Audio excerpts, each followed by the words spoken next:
Doc Talks, diálogos sobre medicina e arte. Olá, sejam muito bem-vindos ao Doc Talks, podcast que explora a conexão entre a arte e a medicina. Eu sou Manuel da Costa Pinto, jornalista e crítico literário, e a meu lado, sempre em cada programa, eu conto com a presença de Augusto César de Macedo, médico radiologista do Fleury, curador e idealizador desse podcast. Bem-vindo, Augusto. Obrigado, Manuel. Doc Talks. Neste segundo episódio, vamos tratar de um tema que diz respeito a todos nós: envelhecimento. E como em todos os episódios, temos hoje dois convidados que vão nos ajudar a atravessar essa ponte que existe entre os universos da saúde e da arte, nesse caso, quando falamos do envelhecimento. Eu começo apresentando Fabrício Carpinejar, poeta, jornalista, escritor, cronista e que recentemente se dedicou a olhar de uma forma bem poética para a velhice, com o livro Cuide dos Pais Antes que Seja Tarde. Já falaremos mais sobre esse livro, mas antes, bem-vindo, Carpinejar, é um prazer ter você aqui. Obrigado pelo convite. Muito legal ter você aqui, Carpinejar. Conosco também está Milton Luiz Gorzoni. Ele é professor adjunto do Departamento de Clínica Médica da Faculdade Santa Casa de São Paulo e também coordenador do setor médico do Hospital Geriátrico Dom Pedro II, além de membro da Sociedade Brasileira de Geriatria e Gerontologia. Muito bem-vindo, Dr. Gorzoni, obrigado por aceitar o nosso convite. Eu que agradeço o convite, Manuel. Augusto, antes de darmos início aqui à nossa conversa, o que você nos traz sobre o tema de hoje, o tema do envelhecimento? Bom, Manuel, antes, só para termos dimensão da importância do tema, eu queria pontuar que a gente já passa por um momento inédito. Pela primeira vez no mundo, nós temos mais avós do que netos. E esse é um processo que tende a acontecer com cada vez mais intensidade. O Brasil ainda é considerado um país relativamente jovem, mas esse panorama vai mudar. Até 2025 seremos o sexto país com o maior número de idosos no mundo. A perspectiva é que em pouco mais de 2 décadas o Brasil tenha 60 milhões de pessoas com mais de 60 anos. É claro que esse panorama também traz novos desafios para a medicina e os médicos, mas é também bom destacar, ele atinge a todos. Basta lembrar que, passada uma certa idade, o papel de pais e filhos se inverte. Tema muito bem trabalhado pelo nosso escritor aqui convidado, o Carpinejar. Só que eu vou começar a pergunta aqui perguntando para o Dr. Milton. Dr. Milton, como o aumento da longevidade vem transformando, na sua percepção, a medicina e o trabalho dos médicos? Quais desafios nos são impostos a partir desse cenário? Veja, Augusto, a mudança mais importante é que praticamente não há especialidade da área médica que não tenha que lidar com idosos. O processo do envelhecimento humano é um desafio e ao mesmo tempo uma vitória. Uma vitória, se nós imaginarmos que há um século, as mulheres morriam de parto, as crianças morriam de doenças próprias da infância, quem sobrevivia morria de tuberculose, morria de apendicite. Hoje em dia, há inclusive crianças que têm deficiência intelectual chegaram a se tornar adultas e estão chegando à terceira idade. Isso é um grande desafio. A sociedade brasileira, em particular, está ainda num ciclo virtuoso. O que é o ciclo virtuoso? Tem menos criança, tem mais adulto jovem e tem uma população idosa que está crescendo. Só que vai chegar uma hora que essa pirâmide etária vai mudar. Vai ter muito menos criança, muito menos jovem, muito idoso. E quem vai cuidar deles é algo fascinante. Ver o que vai ser o século XXI na história da humanidade. Já antes da gente estabelecer aí um cruzamento de ideias e pontos de vista entre você e o Dr. Milton, queria te fazer uma pergunta sobre o seu livro. Você escreveu no Cuide dos Pais Antes que Seja Tarde que este livro é uma tentativa desesperada de ser mais pai do meu pai, mais pai de minha mãe e devolver um pouco do que recebi deles na infância. Pelo menos serve como um pedido de desculpas. Como é que foi esse seu encontro com os pais tornados filhos? Em que momento você percebeu isso? O que significou para você e que impacto teve na sua sensibilidade como homem, como escritor, como artista? Os pais são vistos como provedores, eternos provedores. E os filhos, na adolescência, fogem dos pais. Querem superar os pais. E eles entendem qualquer conselho, orientação, como reprimenda, como censura. Há o choque. E eu demorei para sair dessa colisão de ideias. Eu adiava meus pais. Eu acumulava chamadas não atendidas. Eu idealizava encontros. Eu colocava aquele domingo que eu poderia me encontrar com eles, mas se surgisse algum trabalho, eu não me encontrava com eles. E eu fracassei nas promessas durante muito tempo, sem saber o quanto que é torturante maltratar a expectativa dos velhos. Porque a esperança para a criança e para o velho é muito delicada. E eu vi que eu era um bom marido, um bom amigo, um bom pai, mas um péssimo filho. Eu realmente me faltava, sabe? Faltava atenção, faltava presença, faltava paciência. A gente pode quantificar o amor pela paciência. Quanto mais paciência você tem, mais amor você pode dar. Quanto menos paciência, menos amor, menos amizade. E todo o processo, ele é lento, não é uma coisa rápida, mágica. Ele depende de gestos. Você vai se tornando pai em pequenos gestos, pai dos pais. Eu nunca tinha calçado meus pais. Quem já calçou uma pessoa adulta sabe a dificuldade que é. Uma coisa é calçar uma criança. Outra coisa é colocar um sapato nos pés dos pais. Aqueles pés inchados. Vestir o pai. Cuidar do travesseiro. Limpar o canto da boca. Andar devagar. Andar como se estivesse numa escada rolante. Abrindo o degrau, fechando o degrau. Porque os velhos, eles não dão as mãos. Eles dão os braços. Eu sou cabide dos braços dos meus pais quando ando com eles. E há uma simplicidade elementar na velhice. Você não pode pular assunto. Você tem uma certa lógica, um andamento. Não é que a gente é jovem e a gente quer ir para o mais importante. Para o velho tudo é importante.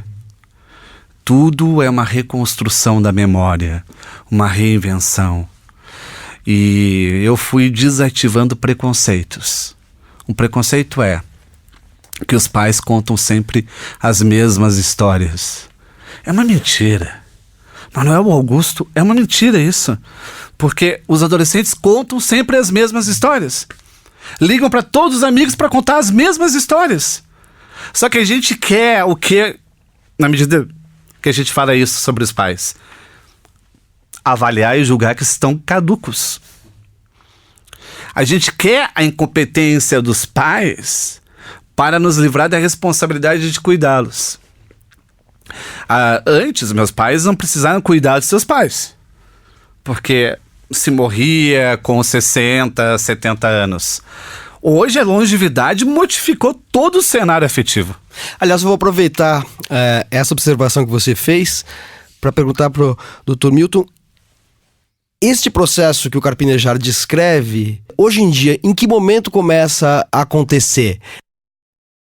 É com 70, com 80, é antes, é depois, depende muito de cada um. Ou seja, esse processo de dependência que vai tomando, vamos dizer, o corpo e a mente do idoso a ponto dele provocar essa interrogação descrita de maneira tão sensível, tão poética e muito dramática ao mesmo tempo, né? Assim, o livro dele eu li várias vezes com lágrimas nos olhos, confesso, pelo Carpinejar, né? Assim, esse processo de dependência que deflagrou essa sensibilidade no Carpinejar acontece na prática com que idade?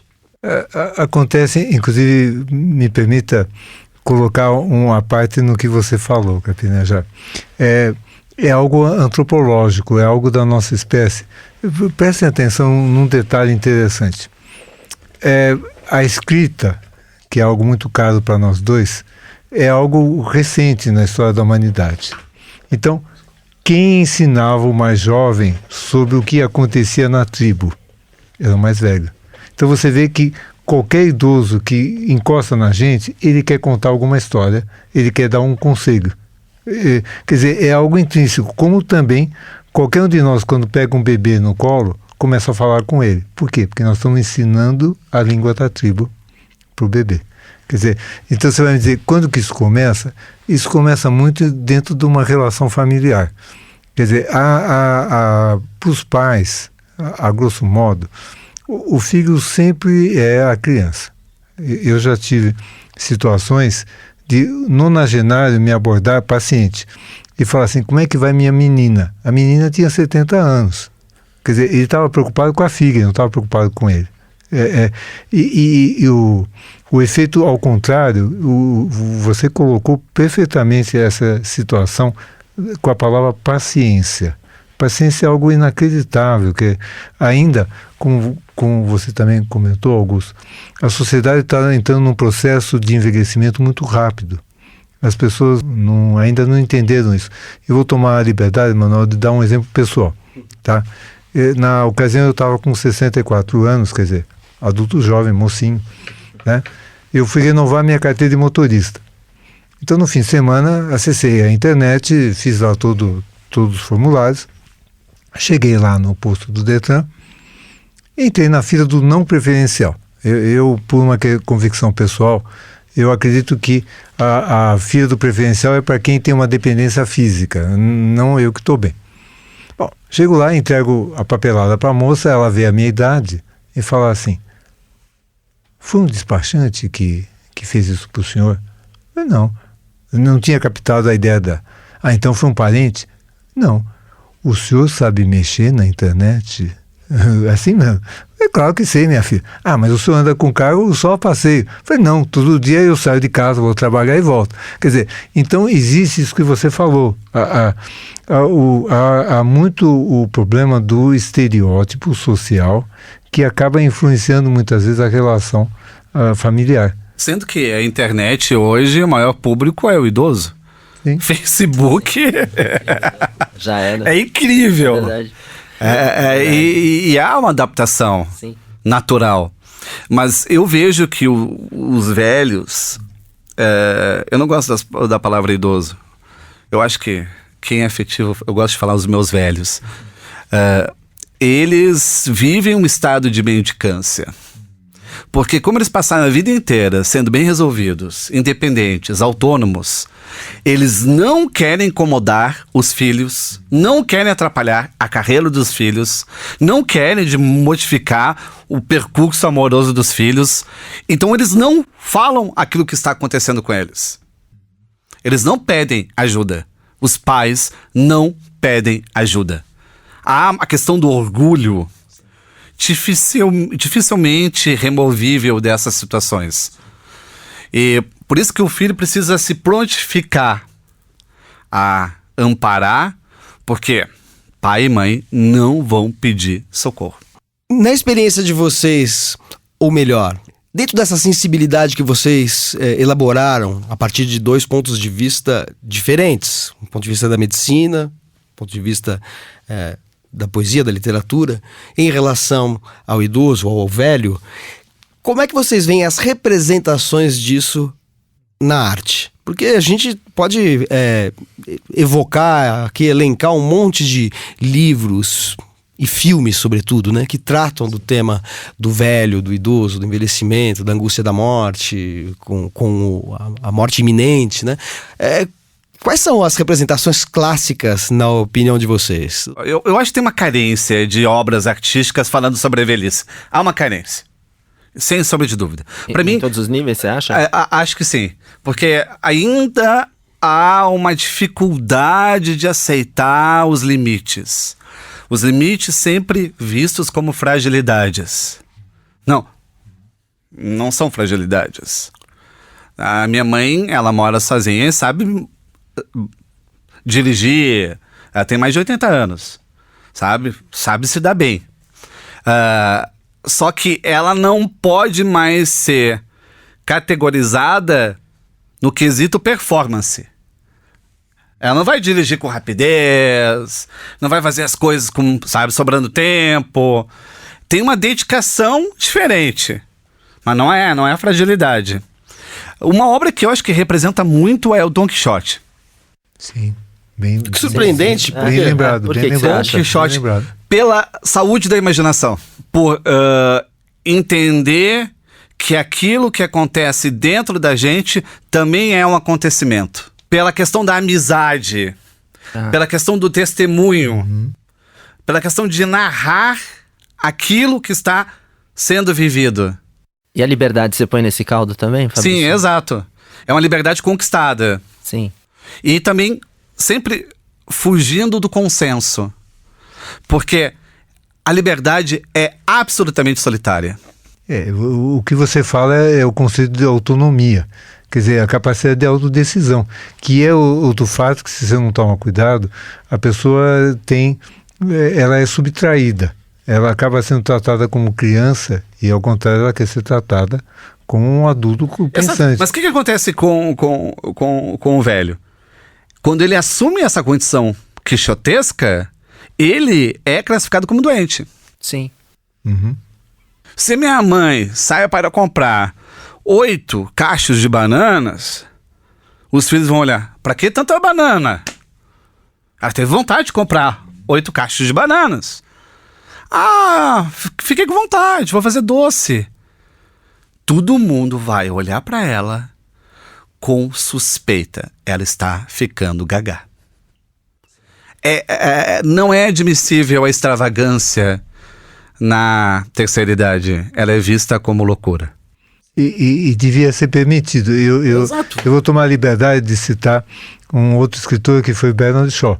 Sim. Bernard Shaw, quando tinha 90 anos, quando ele fez 90 anos, um jornalista perguntou a ele o que era ter 90 anos. Ele olhou para o jornalista e falou: meu filho, a vantagem é que agora eu não devo satisfação para ninguém. É mais ou menos o que você está falando. Doutor Milton, que obras sobre a idade, a velhice, o envelhecimento marcaram a sua experiência como apreciador de obras de arte, cinema, literatura? Que obras o senhor citaria como importantes? Existem alguns filmes que são muito tocantes. Um exemplo de família também é o Conduzindo Miss Daisy, porque é a história. Ela perde a autonomia com um pequeno acidente do carro que o filho resolve colocar um chofer. E a relação dela é extremamente não amistosa no início, e no final ela acaba gostando e diz que ele, no final, já estou contando o final do filme, está falando que foi o melhor amigo que ela teve. Também sobre solidão, tem um filme recente o Robert Redford e a Jane Fonda, que chama em português Nossas Noites, que ambos viúvos, vizinhos, ela bate a porta da casa dele à noite e fala: olha, eu quero dormir com você. Não é nada de sexo, é que eu estou sozinha. Eu quero dormir com alguém para conversar na cama. E não sei se você chegou a ver esse filme. Cheguei. Sim. Mas isso aí é uma cantada, né? Sei. Bom, o senhor citou 2 filmes Conduzindo Miss Daisy e Nossas Noites. Nossas Noites, né? Sim. Carpinejar, que filmes você citaria como obras de cinema que falaram de maneira, enfim, interessante, sensível da velhice? Eu quero que não há ainda reprodução cinematográfica nem literária dessa nova velhice. Eu não vejo. A gente vai ter filmes, tem filmes argentinos, tem filmes maravilhosos, falando, por exemplo, de casais, um sofrendo Alzheimer. Isso já é um clássico. Né? A força do amor para tentar reverter o quadro, pelo menos aceitar o quadro. Mas não há nenhuma obra que aborde a velhice com os seus altos e baixos. A gente trabalha, o cinema trabalha a questão de alguém, um personagem que sai perto de morrer a fazer uma viagem de autoconhecimento. É isso. Mas falta, eu acho, que realidade. A gente está com uma dificuldade de olhar para esses laços. E a gente vai ver que a gente mal aceitou a quimera de um casamento para toda a vida. Porque um casamento para toda a vida é uma quimera. Porque Na verdade, tu tinha um casamento, um único casamento, porque tu vivia até os 50, 60 anos. Hoje tu pode ter 3 grandes casamentos. E aí, quem você mais amou na vida? Bom. 3 grandes casamentos. Então, há várias vidas na família. As famílias são com outras estruturas. Vai ter meu irmão, vai ter... o pai vai casar com uma outra mulher, a mãe vai casar com outro marido. Isso não apareceu ainda nas representações literárias ou cinematográficas, né? Ainda é muito recente. Carpinejar, tá aí, ó. Tá aí, Tema pro seu próximo livro. Queria só acrescentar uma coisinha que é uma questão que me veio há muito tempo. Eu gostaria de fazer pros dois, em princípio pro Dr. Milton, que é o seguinte: não sei se houve em algum momento na história, Dr. Milton e Carpinejar, queria que você dissesse também, se houve a forma de abordagem daqueles que envelheciam mudou em algum momento, da visão de sabedoria, levando em consideração que existia, sei lá, em Esparta, o Conselho dos Gerontes, vai. Em algum momento parece que houve uma ruptura disso. O velho deixou de ser visto como sábio, a sabedoria deu lugar à decrepitude. Passou a ser visto como alguém que precisava e não alguém que podia dar. A tecnologia fez isso. Quem fez isso e em que momento? Eu acho que a tecnologia fez isso. O velho ficou como um inexperiente. E o conhecimento foi repassado para o jovem. O jovem sabe lidar com os aplicativos. Você associa isso à tecnologia? Então, portanto, seria um fenômeno bem recente? Ou será que essa pergunta do Augusto, que eu acho que é fundamental, porque ela abarca talvez a história do velho no Ocidente, pelo menos, ou também no mundo inteiro, no Oriente também, a gente sabe o papel que os velhos representam como sábios no Oriente. Ou será que esse processo é anterior ao surgimento dessas tecnologias contemporâneas, Dr. Milton? Essa transformação do sábio no decrépito, vamos dizer assim, para simplificar de maneira talvez brutal. E se a arte abordou isso em algum momento? Se existe alguma coisa na arte que abordou isso? Se vocês lembram. Acoplando as duas perguntas, realmente é a origem da geriatria. Foi na Inglaterra uma médica que virou diretora de um asilo. Ainda a palavra era asilo. E tinha 200 idosos. Ela examinou um por um e conseguiu em 2 anos dar alta para metade. E ela começou a escrever isso, falou, olha, tem muito idoso que está sendo excluído da sociedade sem a necessidade disso. Então, ela criou uma polêmica, isso foi pós-Segunda Guerra Mundial, fim dos anos 40, quer dizer, tá aí, 70 anos. Esse preconceito eu acho que foi generalizado para tirar o idoso do seu protagonismo. Ou seja, aquele idoso, ele tem uma história a contar, ele tem uma vida a zelar, não existe isso mais. E é triste, que eu acho que é um roubo da identidade do velho. O senhor queria concluir sobre relação ao surgimento da geriatria? Não, eu ia te comentar o seguinte, já que são obras artísticas, um terceiro filme é um senhor estagiário com o Robert De Niro e a Anne Hathaway, que é exatamente essa história. É um senhor que se aposenta e ele resolve ser estagiário. Só que depois de um certo tempo ele praticamente se torna o alter ego da diretora da firma.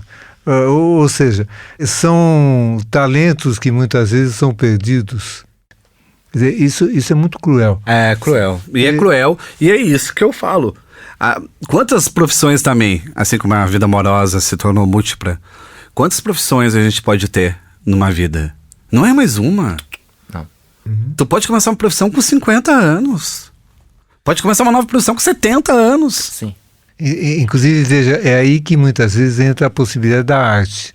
Ou seja, é uma pessoa que vamos dizer assim, a família não dilapidar a aposentadoria, ele tem o suficiente para se manter mais ou menos numa situação econômica estável, porque ele recebe, ele não pede emprego nem nada. E a partir daí ele tem também um tempo hábil para poder se dedicar como eu lhe falei, ao teatro, à pintura, enfim. Aí, doutor Milton, o senhor está falando bastante da arte como uma prática a partir de determinada idade. E a arte já existente, a produção artística, a literatura, o cinema, as artes visuais, a música, o teatro, a ópera, que papel tem na elaboração de uma nova subjetividade já numa fase final da vida, e de que maneira isso também retarda a prática da atenção estética, da leitura, da atenção a um filme de cinema ou uma série de TV. De que maneira essa apreciação intensa da arte pode contribuir também para o retardo de uma degenerescência neurológica? Ajuda. Ajuda porque, veja, ler um livro implica que tem que lembrar o capítulo anterior, né? Então, ou um texto de teatro tem que acompanhar, ou de cinema. E isso permite com que não se perca o potencial da memória. Isso é muito importante. Fora que tem o fato da lembrança prazerosa. A nossa memória é primariamente vinculada ou àquilo que é muito ruim ou àquilo que é muito bom. São as memórias mais fortes. Então, é a famosa música que eu lembro que eu dancei com não sei quem, etc. É o tipo da memória que não esquece mais. Eu cuidei de uma senhora que ela se recusava a andar. Mas a filha colocava uma música que ela gostava e falava assim, mãe, vamos dançar? Ela saía dançando na hora.